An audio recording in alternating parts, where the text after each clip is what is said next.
But the reason they stopped printing them was because people were taking $2 bills just like this, and they were tearing them into 2 ones. See? Watch. Like that. The coin goes inside of the bottle. 1 card, frozen, in the very center of a block of ice.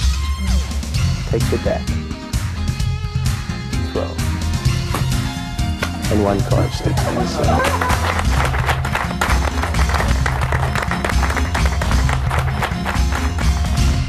This is a good trick. This is one of my favorite tricks. This is one of my favorite tricks, and you get to pick a card in this trick.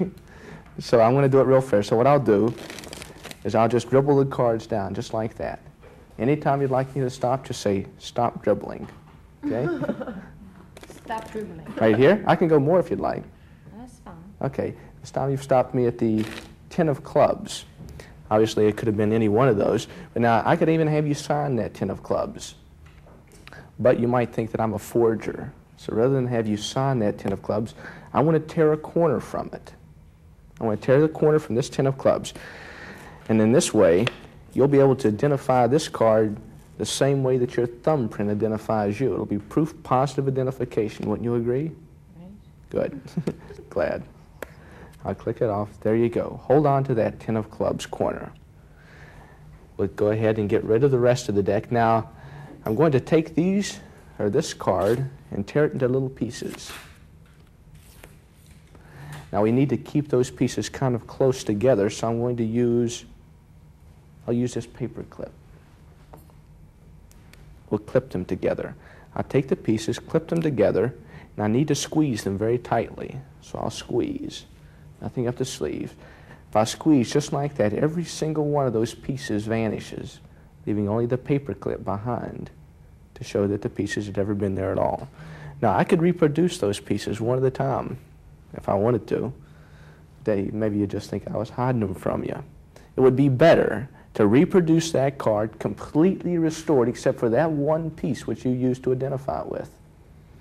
And I'll do that for you if you'll answer a question.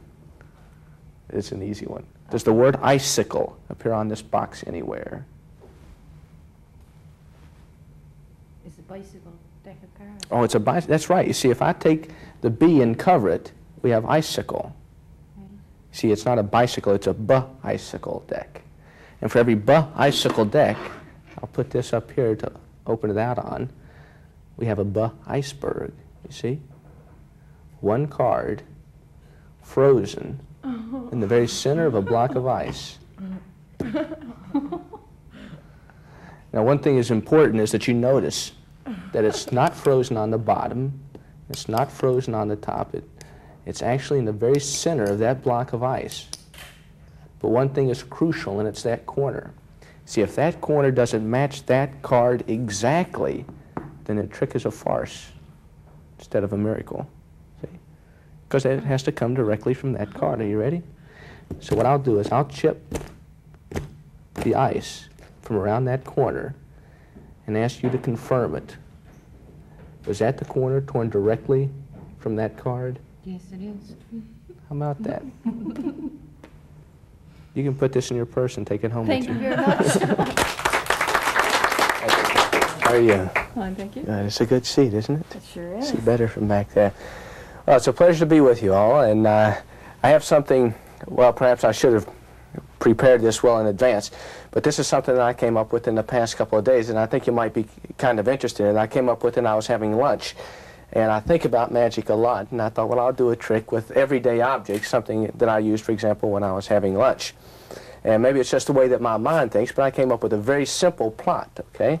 So all we'll have to follow in this particular case is a little cork ball. Actually, it's a little rubber ball covered with a little knitting of some sort there. Now, the plot here is really very simple.